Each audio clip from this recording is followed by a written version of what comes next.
I'm so happy to be here with Keisha, who I met at an in-person workshop, which is pretty rare in my world these days. Most of what I do is online, so it's lovely to meet someone, and have a connection in real life. And Keisha is very much a woman who walks through the embodiment of honoring the menstrual cycles. In fact, actually, one of the things that she did in that in-person workshop is give me a book recommendation. And even rarer than an in-person meeting is someone giving me a book recommendation around this work that I've never heard of before. So that was really exciting. I came home and ordered the book and devoured it. It's absolutely fascinating. And we'll pop a link for that into the notes. But I think your partner got you that book, right, as a gift. Is that correct? That's right. It was a Christmas present. And it's been, because it is very much in the Ayurvedic system, it's taken me a while to get through and try and wrap my head around, which I haven't quite yet.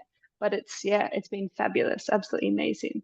Yeah, it's really like it's basically kind of scripture. It's ancient Ayurvedic reflections on menstrual cycle, which is pretty hard to come across. So well done to your Mhm. partner. That was a bit of beautiful serendipity. I've got to say, I had a tear in my eye when I opened the present. Right, that's like proper kind of thoughtful gift giving right there. Exactly. Is Yes. do you know the love languages? You know the different love languages, and one of them I think is giving gifts. Have you Yes. heard of that? There's like I acts have of heard of it. service, gift giving, Yeah. Yes. words of affirmation. I forget what the other ones are. Is your partner a good gift giver in general? He is. They're always very thoughtful. And like I've got a huge family, and I must admit that the presents that I give aren't always as thoughtful. And so I'm always moved by, yeah, Yeah. by his choices. Oh, that's so beautiful. Maybe gift giving isn't one of your love languages. Um, uh, yeah, and so it's interesting that you mentioned your big family, because another thing that really connected for me when we spoke, when we met, is that you had such an interesting childhood.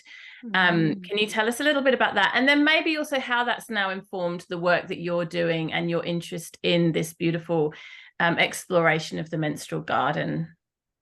Yeah, so I did definitely have a very unique upbringing, which, to be honest, was exceptionally embarrassing at the time, being so different. So I have six sisters and one brother, and we grew up in a multiple occupancy community farm on the south coast of New South Wales. So we had, I think, nine or 10 other families living in the farm, plus a huge family, plus, animals. And we just we basically grew up in the bush, like we it was my parents were wild, hardcore hippies, coming off, the 60s era, the 70s era. And they were, yeah, they set up this farm with the idea that they wanted to live off grid and wanted to live sustainably. And but it was very much at the time when all this technology, solar power, for example, was very, very new. And so we had solar power, we had battery run, we had an old generator which you literally had to wind up the cord and like yank it to to to put that on. And it was all quite rickety and new. And I mean, you new technology, but not very functional. And so basically, if the sun wasn't shining, then we didn't have electricity. We had candle lights at nighttime. We very rarely had electricity. We would have to turn on the generator just to run the washing machine, for example, a wood-fired stove. And if that wood-fired stove wasn't heating the hot water tank, then of course we had cold showers even in the middle of winter. And so very different, but very, certainly as you get older, it's the case for me that I've realized how precious that uniqueness is, in that it's very, yeah, it has very much informed, I think, the way that I have lived my life, and how I've decided to, yeah, to make this menstruality work my career at this time, as well as, yeah, menstrual cycle nutrition, but menstruality coaching too. And so the other element to all of this, on top of the fact that I lived in a community farm with a huge family in the bush, was that the thread that ran through the farm was spirituality also. So it was based on a spiritual, a sort of a new age spiritual organization called Sukya Mahikari. And so all of us together had this idea that we wanted to contribute to a better world. And so I grew up with those Eastern principles, and my father was very much tribal, cultural spirituality understandings as well, and my mother Celtic understandings. And so those, all those three plus living in the bush, that was my upbringing. And so it sounds like you went through, I mean, obviously childhood is childhood, right? And when you're young, you're just doing what you're told and kind of following along. But it sounds like you did go through a bit of a rebellion against it all at some point. Is that right? And then kind of came back to it? Or what did that pathway look like? Yeah, I think that my nature, very, very highly sensitive person, I certainly embraced it when I was younger, like me more so than any other of my siblings. I actually decided to train hardcore with the idea that one day I wanted to become a spiritual master. And I did that for 20 years, starting with childhood. And that was self-driven. Even my family was like, Keisha, what are you doing? You know, it's like you're a teenager or you're a young adult. And of course there's beautiful amazing experience and beautiful principles that come with all that, but of course there's also the level of conditioning. And what I found was that the Eastern philosophies within this structure didn't really translate to the outer community, and therefore I felt really isolated. And so here I was, wanting to save the world basically, and putting in so much effort to do so, and yet I was on my own doing it, and I couldn't really connect in a really grounded, real way with other people. And I realized that because I deeply wanted to be a mother, I needed to find a way to reconcile that otherworldly kind of spirituality, really, because it didn't relate to the way that I wanted to live. And I decided to let go of that, actually, and find ways of living that word deeply authentic to. So I went on a bit of a journey to go, wow, like what is really real for me? And there was a destabilization in that because I let go of my whole structure that I had created for myself. But I think a deep creativity emerged from that, and this power to go, wow, like the world is my oyster. Like what, and I suppose my ability to meet with life's experience and to ponder, the meaning of life and what I wanted to do with my life became so much greater because I didn't have anything or anyone sort of informing that.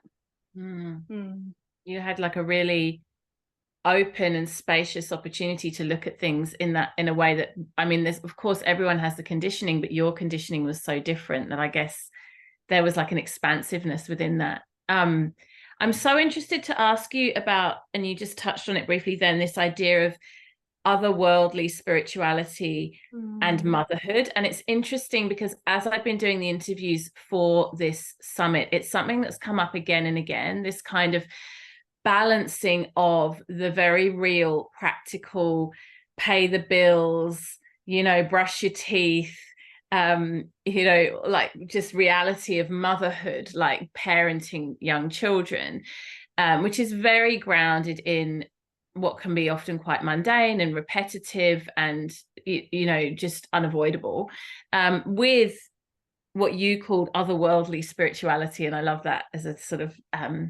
idea to sink into.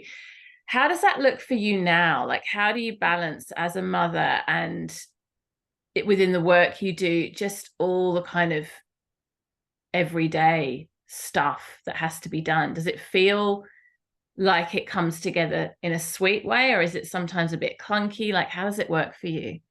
Yeah, look, I think it changes all the time. And it definitely is crunchy at times, and then other times it flows, because it's also very much in how I'm in relationship with myself at the time, and in relationship with the people that are around me, including my daughter. And so, she's very much moving through hormonal fluctuations, and so I have to meet her in her evolving self as well. And yeah, I think for me, the best thing that I can do is to take care of my own needs, and really, look out for my daughter's needs as well, but find a way to stay in connection with that deep self, or that spiritual, otherworldly self, in ways that do harmonize with my day-to-day life, because I know that I made that choice to have a family, and that's a powerful and initiative sort of way of life as well. I think sometimes in the sort of spiritual industry, so to say, there's this idea of hierarchy, that spiritual is better, and that we move toward that, and that mundane, or the day-to-day things that we choose, is less than. And I really don't agree with that. I think it's really very much dependent on how you choose to live your life. If you choose to be a mother, as opposed to choose to be a yogi, it doesn't translate. You can take aspects of that spirituality and choose to integrate that into your life, but they're not the same thing. And so meditation, being in nature, just allowing space for myself when I need it, again, as a highly sensitive person,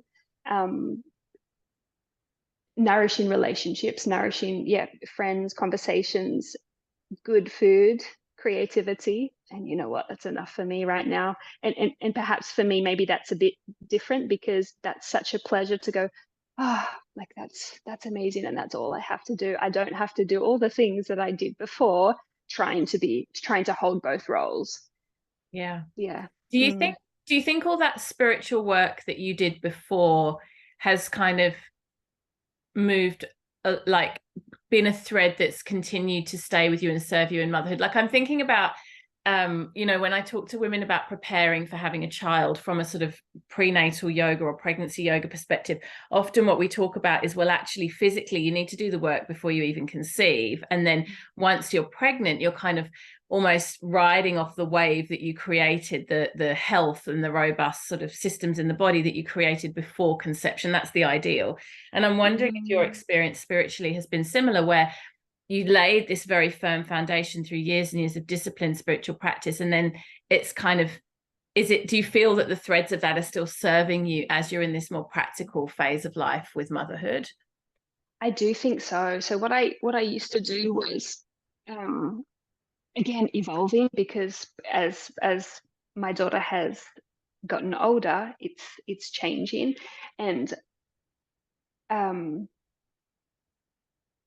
I think that the discipline and the structure that I had created for myself, in terms of, say, meditating in the mornings or praying in the morning, I used to do, and setting, and that being very much an intention for each day, and calling in what it is that I wanted to do in that, or bring into the world today, in relationship with my daughter. For example, like, I would be reflective on my previous day, my previous week, previous month, or whatever it may be. And okay, perhaps I need to practice more patience in this day. Perhaps I need to be more mindful in this day. I notice I need to, I would like to be more creative with my daughter, or something like that. So I think definitely that discipline, that daily discipline of reflection and prayer, has maintained and really helped me through my daughter, the early years. I was a single mum for a long time as well, and that, oh gosh, I think that was my security, even, to be honest. But now, as my daughter doesn't need me anywhere as much, it's a whole nother ball game. Like, okay, like how do I do this now? And I think, yeah, through different stages, it all gets thrown up in the air, and then find another system, create another structure, I suppose. It's constantly changing and evolving, right? As they grow, it's such just, yeah, an ever evolving journey. How old is your daughter now? She's 12. Yeah, right. So she's right in the puberty transition kind Oh, of, it's yes. such a juicy time. Um, what's your, I mean, I want to ask you first how you got really interested in the work around moon cycle and menstruation, but then I'd also love to hear a little bit about what that's been like nurturing your daughter through her journey with Mm. emerging Mm-hmm. into moon cycle and, you know, all of that good stuff. Mm. So so again, with my mum, for example, was very much into this work when I was a child. And to me that was weird and that was embarrassing. and and I came to this work on my own, uh, not really realizing at the time that I had already quite a long history of experience with this from my mother. And I went through, yeah, after a big breakup, I'd become a single mum. It was some really, really challenging times for me. I noticed I started to, when I was ovulating, I would have really, really challenging experiences, and I would go into almost like, it was post traumatic. I understand that now, but it would be like a trance state. And there was nothing that I could do in those moments. And it felt like, yeah, I felt like for a few years, honestly, that I was losing my mind.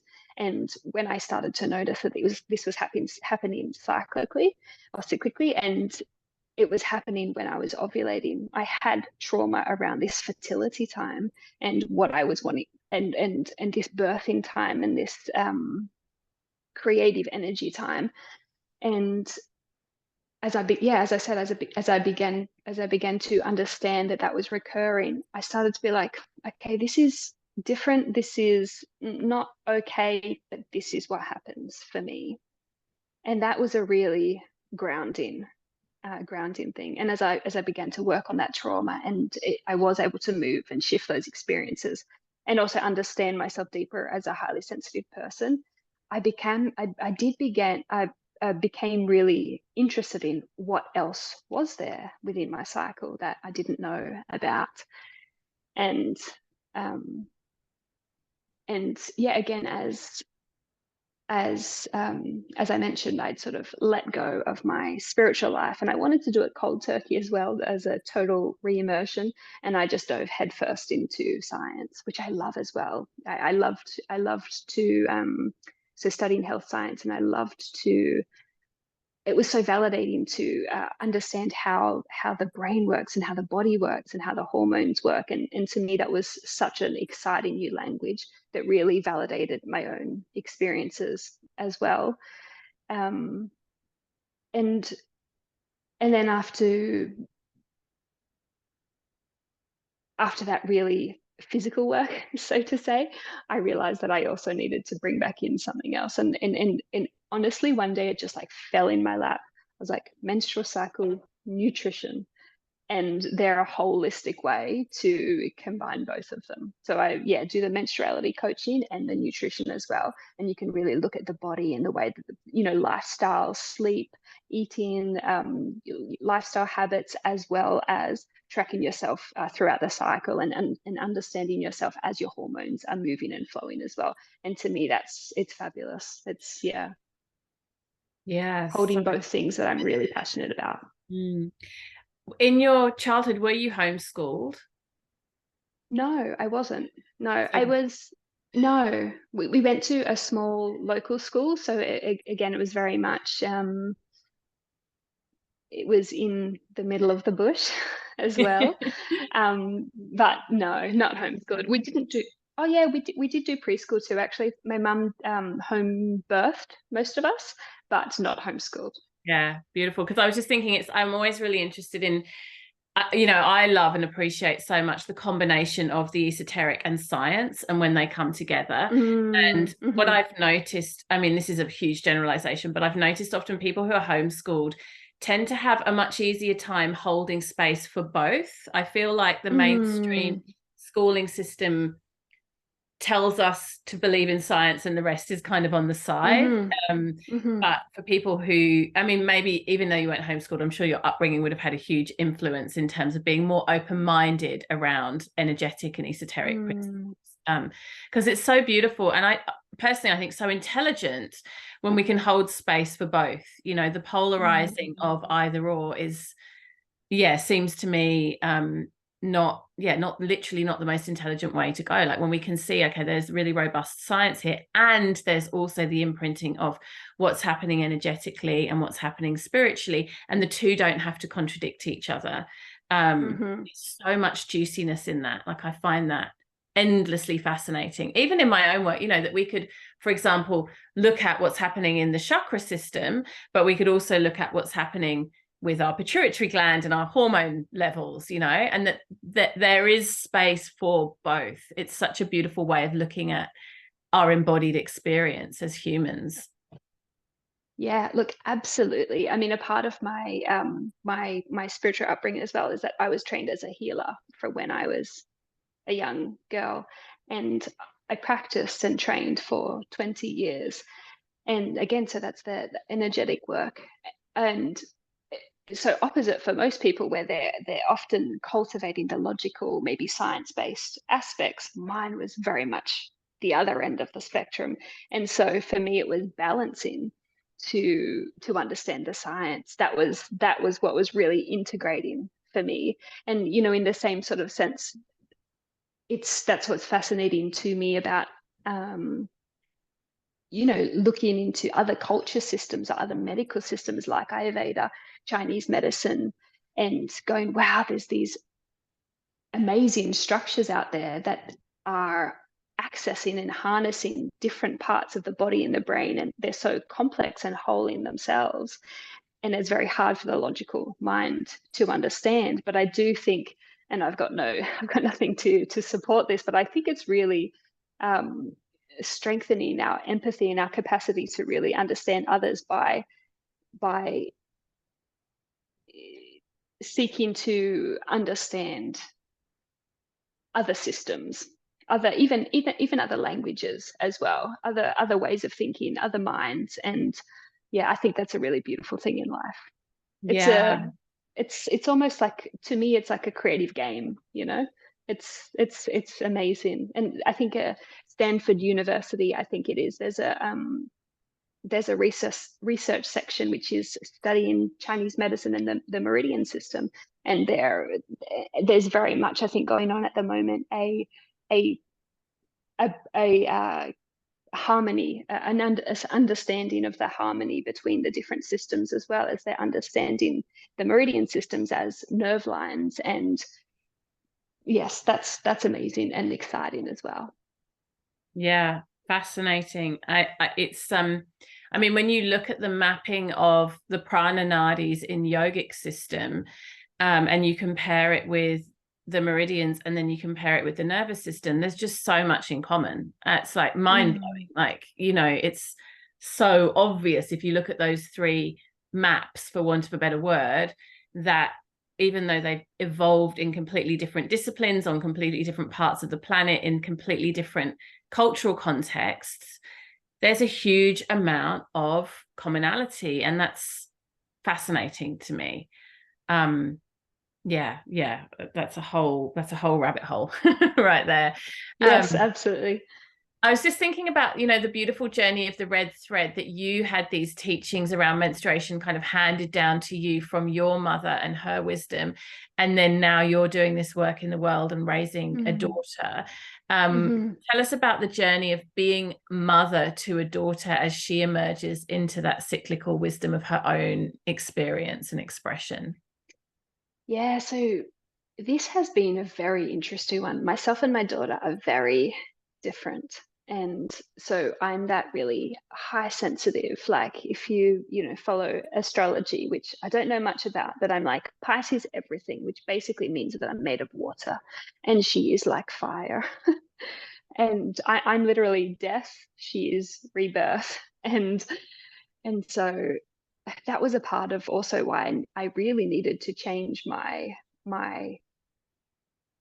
way of living and thinking, because the way that was working for me was not going to work for her. She just wasn't having a bar of my spirituality, basically. Like she came out into the world as fire and has, maintained that.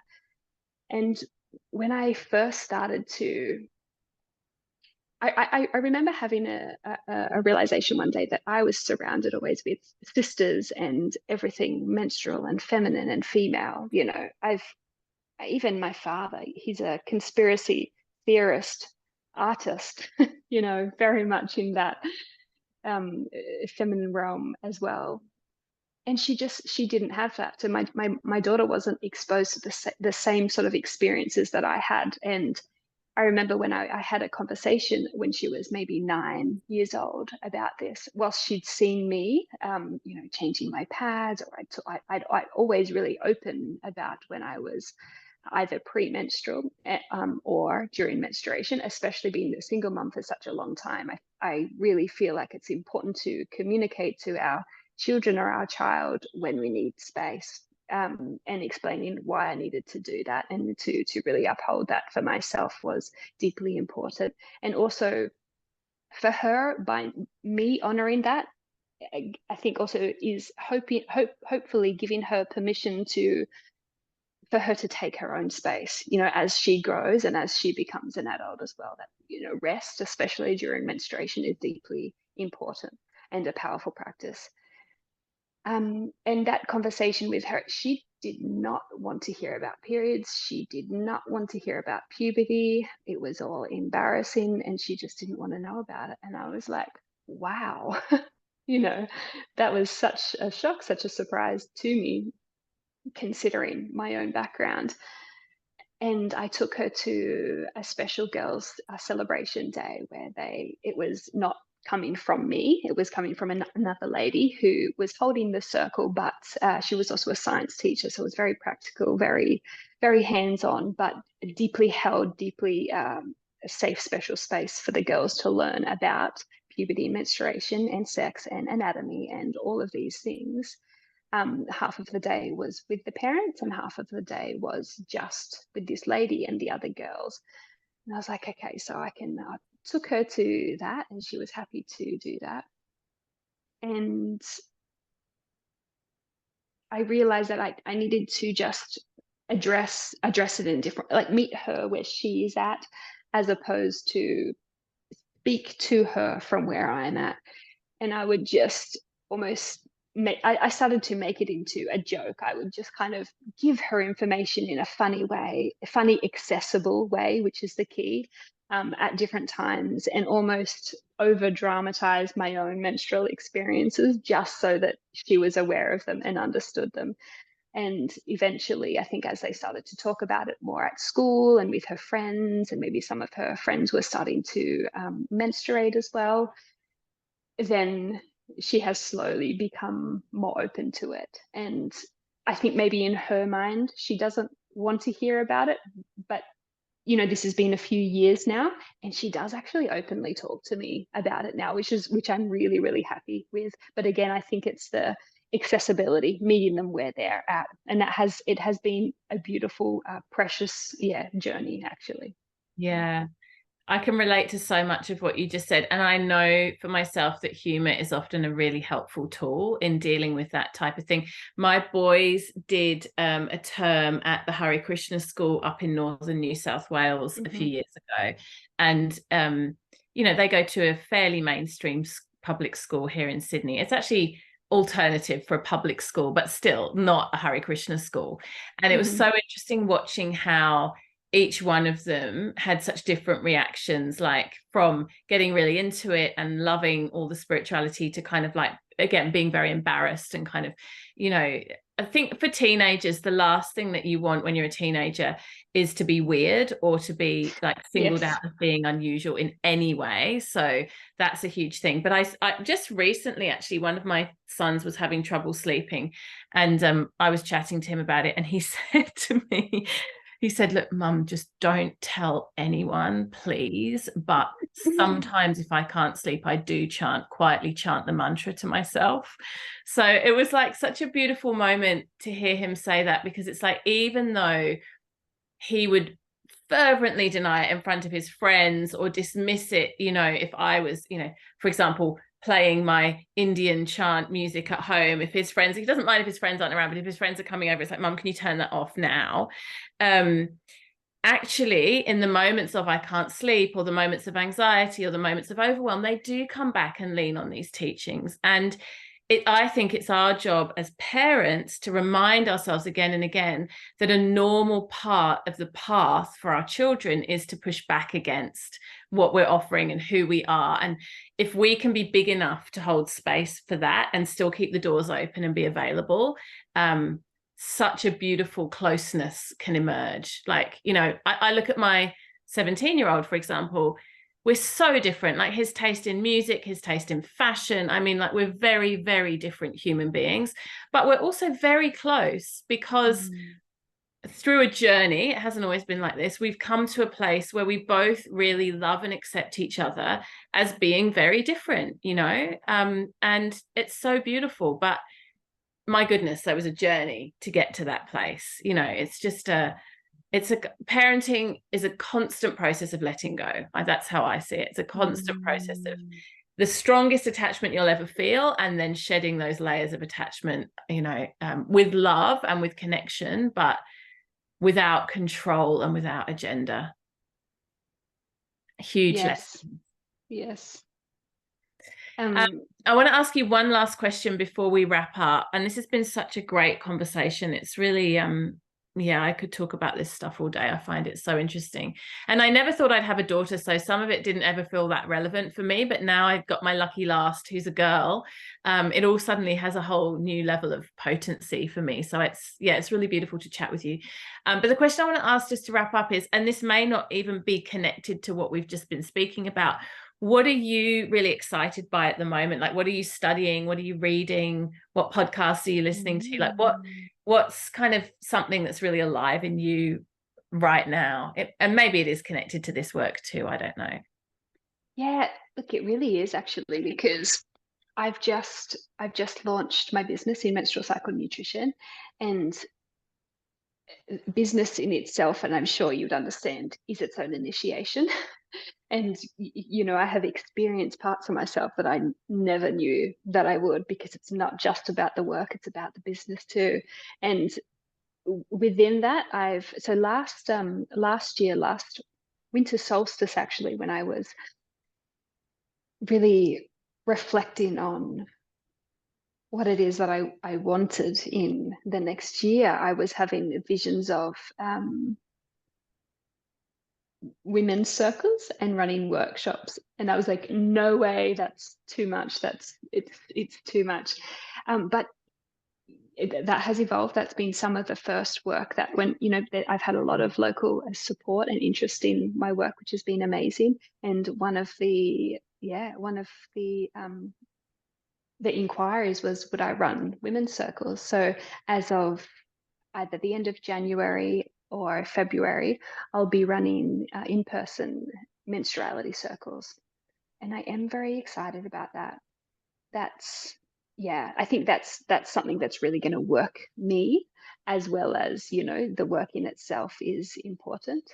But that's very much on my mind. And aside from that, something that's also deeply exciting is that so as I said, I was a single mum for a long time, but after many years, I found an amazing man, and it's been a few years now in that relationship, and we are looking to conceive next year. So I'm very much in that preparation phase. Yes. Beautiful. Such an exciting time. So many new beginnings.